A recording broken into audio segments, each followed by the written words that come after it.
7h46, c'est le petit déjeuner politique ce matin de David Belliard, adjoint Europe Écologie Les Verts à la mairie de Paris, en charge de la transformation de l'espace public, des transports et de l'immobilité. Oui, bonjour David Belliard. Bonjour. Pas de reconfinement immédiat. C'est une bonne décision selon vous pour maintenir les activités ou au contraire c'est prendre le risque de l'extension de l'épidémie ? Vous savez, j'en sais rien. Moi, je fais confiance aux scientifiques. J'ai pas toutes les informations du gouvernement. J'ai pas toutes les informations des experts.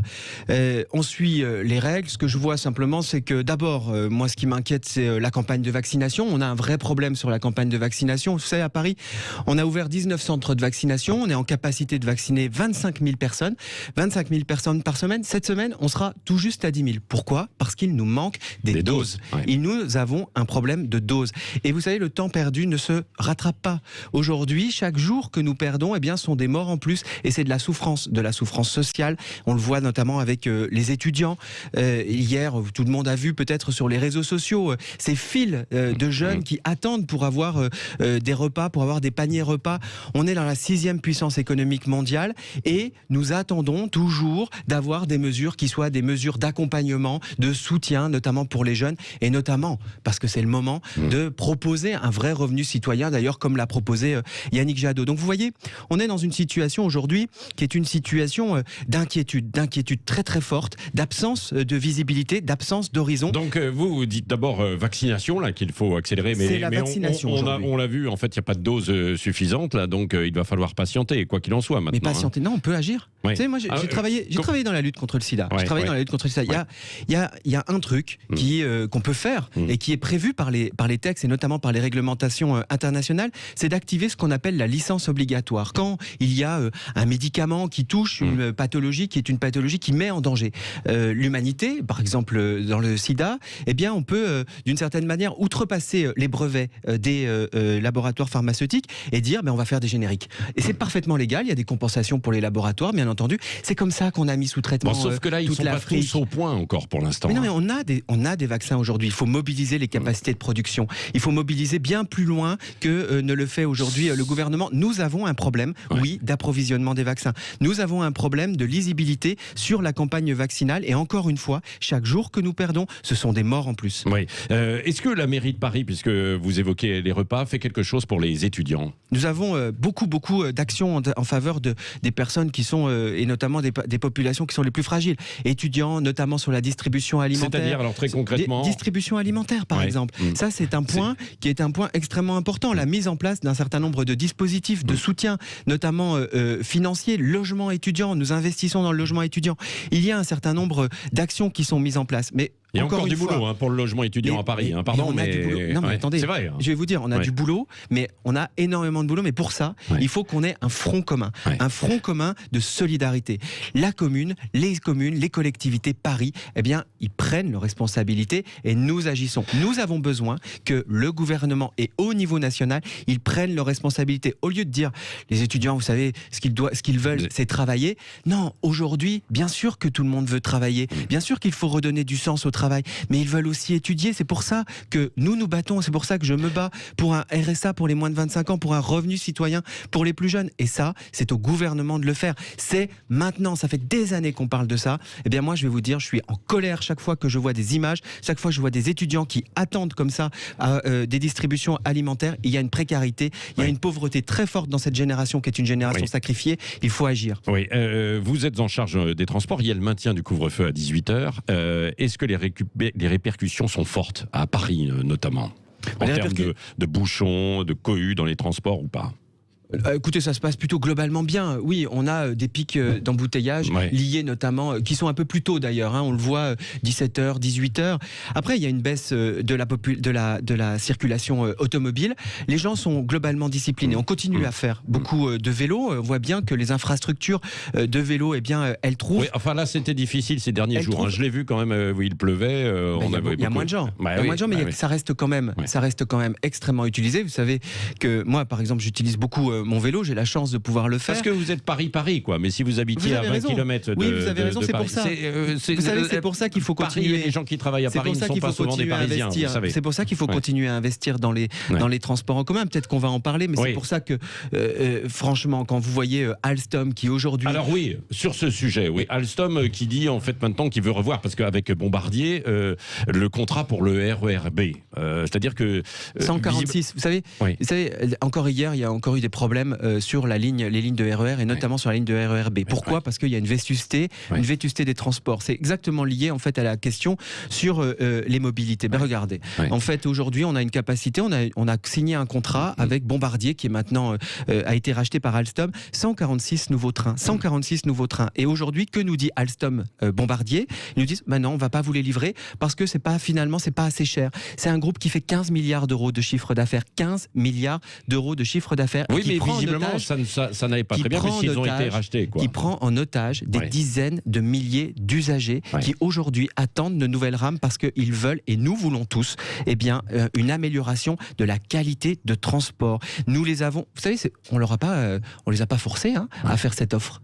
On leur a pas dit, non, faites, on leur a pas mis le couteau sous la gorge. Donc ce sont des professionnels. Qu'est-ce qui peut se passer alors là dans l'immédiat? Moi, vous savez, j'invite les directions, les dirigeants d'Alstom et je vais le proposer à Île-de-France Mobilité à venir s'expliquer devant le conseil d'administration d'Île-de-France Mobilité. Il faut reprendre les discussions.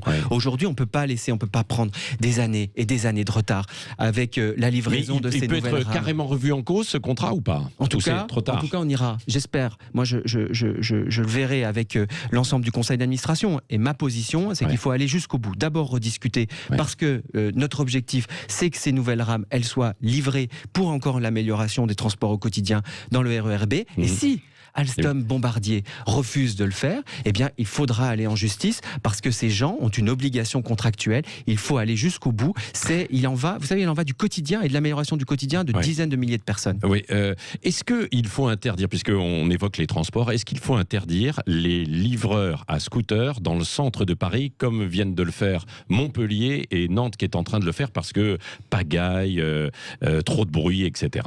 Ce qu'on est en train de faire surtout, c'est qu'il faut changer la façon dont on se déplace dans les centres urbains. Et on va regarder ça, on va regarder avec attention les expériences qui sont faites dans les villes que vous citez, parce que on a un sujet de bruit, on a un sujet de pollution, on a un sujet d'encombrement avec les deux roues motorisées. Et nous, on va agir. Vous savez, on a fait les états généraux du stationnement, on va faire un certain nombre de propositions. Ces propositions vont aller dans quel sens? Ils vont aller dans le sens d'une réduction de la place de l'automobile, mais demain du scooter aussi, des scooters. D'action pour aller vers des scooters qui sont des scooters plus électriques, d'aller encore plus vers des mobilités, vous savez, des mobilités qui sont douces. Moi, il y a une chose qui m'intéresse, qui est en plein essor aujourd'hui, qui est souvent raillée sur les réseaux sociaux, c'est ce qu'on appelle la cyclo-logistique. C'est-à-dire la capacité à livrer avec des vélos, parce qu'aujourd'hui, les technologies, elles nous permettent de livrer avec des vélos avec assistance électrique, bien entendu. Ça, c'est propre, c'est sans bruit. Et ça, demain, dans le cœur de Paris... Ce sont des filières françaises. Dans le cœur de Paris, ça existe déjà. Mais vous pourriez interdire les scooters classiques pour mettre uniquement des modèles. 2024, on sort du diesel, 2030, on sort du thermique. Donc on y va. On va vers un changement de la flotte. Ça tombe aussi sur les deux roues motorisées, sur les scooters, sur les motos. Bien entendu, on ne peut plus faire comme avant. Mais je reviens simplement, juste si vous me permettez une seconde, sur la question de la logistique à vélo, de transport à vélo. Ça, c'est pourvoyeur d'emploi. C'est à quelques centaines de mètres d'ici, on a transformé une centaine de places de parking en une plateforme de logistique urbaine à vélo. Et ça, c'est 40 emplois et notamment des jeunes. Oui. Est-ce que le petit commerce à Paris, c'est fini? Ah non, j'espère pas. En tout cas, on va tout faire pour que ça ne s'arrête pas. Quand vous parlez avec les petits commerçants, ils vous disent c'est terminé. Non seulement il y a la crise, mais il y a la crise. Et puis les gens ne peuvent pas plus venir dans le cœur de Paris, ne peuvent plus circuler.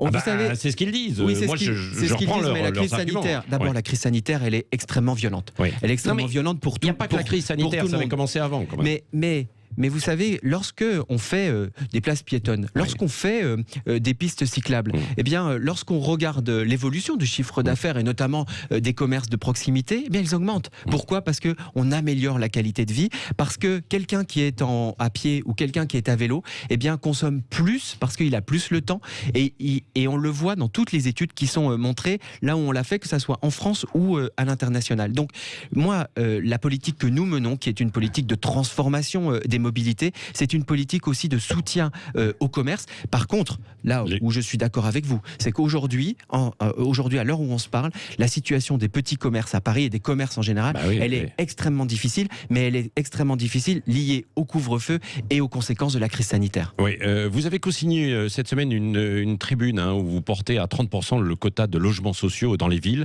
À Paris notamment, bien sûr, on pourrait le faire. Bien sûr, on peut le faire. Et d'ailleurs, il faut le faire. Il faut le faire parce que, encore une fois, on va sortir de cette crise sanitaire avec exsangue, avec une crise sociale qui est une crise sociale extrêmement forte. À Paris, les logements sont hors de prix. Donc on a besoin, d'aller plus loin que les 25%. Il faut se donner comme objectif les 30%. Je l'avais déjà dit pendant la campagne électorale des municipales. Je le redis encore aujourd'hui avec Yannick Jadot et Karima Delli. Oui, il faut une action qui est une action extrêmement forte sur la question sociale parce que lorsqu'on veut faire la transition écologique, il faut faire aussi la justice sociale et le logement. Le logement, c'est un élément extrêmement important. Donnons-nous les moyens. Et c'est ce que je fais. Et d'ailleurs, c'est ce que je fais en tant que président de la régie immobilière de la ville de Paris. Vous savez, c'est le plus gros système de logements sociaux. Eh bien, c'est ce qu'on fait. On crée du logement social à Paris. Bon, vous avez cité 3 fois Yannick Jadot là depuis le début de l'interview, donc c'est vraiment votre candidat, quoi. Hein, moi, je Yannick Jadot. Moi, je crois. Vous savez, Yannick Piolle, tous les autres, non ? Je crois. C'est Eric, je crois. Eric, oui. Mais c'est pas grave. C'est pas grave. Tout le monde s'appelle Yannick d'une certaine manière dans ces moments. Vous savez, je crois qu'on l'a vu avec les sondages. On a un chemin d'espoir. Là, on voit que si on a un candidat et qui est Yannick Jadot, entre Mélenchon et Emmanuel Macron, c'est 17%. Donc il y a un chemin. Je dis pas que c'est gagnable, mais il y a ce chemin où, comme vous l'avez fait à la mairie de Paris, c'est-à-dire qu'il faut se ranger derrière Anne Hidalgo éventuellement. Il faut choisir. Moi, je me satisfais pas du tout d'avoir au deuxième tour de l'élection de 2022 un choix, ou plutôt un non-choix, entre Emmanuel Macron d'un côté et Marine Le Pen de l'autre, avec un risque d'ailleurs, cette fois, de voir Marine Le Pen accéder au pouvoir. Moi, ça, c'est pas ce que je souhaite. Ce que je souhaite, c'est que nous ayons un ou une candidate qui représente le camp des écologistes, des progressistes, des humanistes. Pour ça, il faut choisir. C'est pour ça que je crois qu'il faut aujourd'hui réfléchir à un exercice démocratique. On va le faire. Nous, on va faire une primaire du pôle écolo. Élargissons cette primaire du pôle écolo. Faisons une primaire où une candidature comme Anne Hidalgo puisse concourir de façon à ce que nous puissions, nous, qui nous retrouvons dans ces valeurs, choisir celui ou celle qui va nous représenter. Donc moi, je suis pour une primaire Anne Hidalgo, ouverte. Quoi. Oui. Oui, mais je crois plutôt que ça sera Yannick Jadot, pour tout vous dire. Parce que je crois que la recomposition politique aujourd'hui, que la demande, l'espoir, elle se situe plutôt autour de l'écologie politique, parce que nous proposons un nouveau modèle pour la suite, et notamment pour nos plus jeunes. Oui, question avec Cécile de Ménibus, David Belliard. Oui, depuis quelque temps, les accusations d'agression sexuelle pleuvent un peu partout, surtout chez les politiques. 4 cas dans les équipes d'Anne Hidalgo. Est-ce qu'au détriment, finalement, des victimes, ces soupçons d'accusation sur tout le monde, ça ne va pas devenir une arme politique ou un cas justement d'accusation, de déstabilisation ?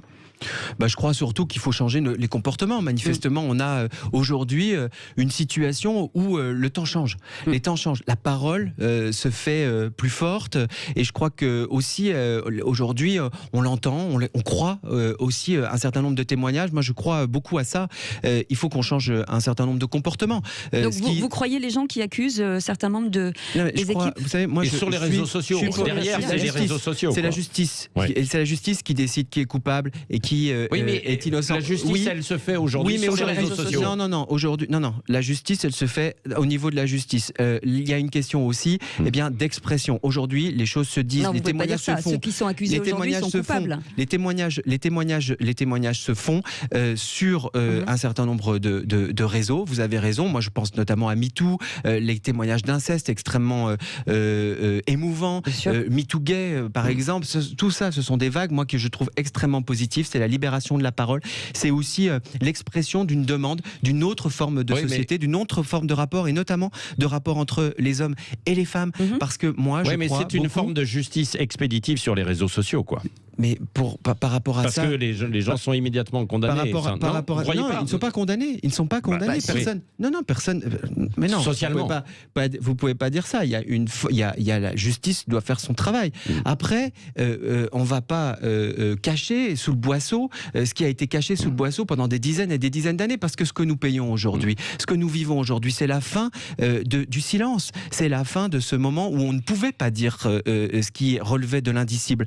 Aujourd'hui, on a une expression publique avec des gens extrêmement courageux qui témoignent sur des situations et qui nous appellent à changer nos comportements. Et c'est moi, en tout cas, je suis du côté de celles et de ceux qui veulent changer de comportement et changer de société pour avoir des rapports, et notamment des rapports entre les femmes et les hommes, qui soient empreints de respect et d'égalité. Merci David Béliard, adjoint Europe Écologie Les Verts à la mairie de Paris. On a un petit peu débordé, mais bon, voilà, on s'est attardé sur cette dernière question. Importante. Restez avec nous dans un instant, le journal de 8h.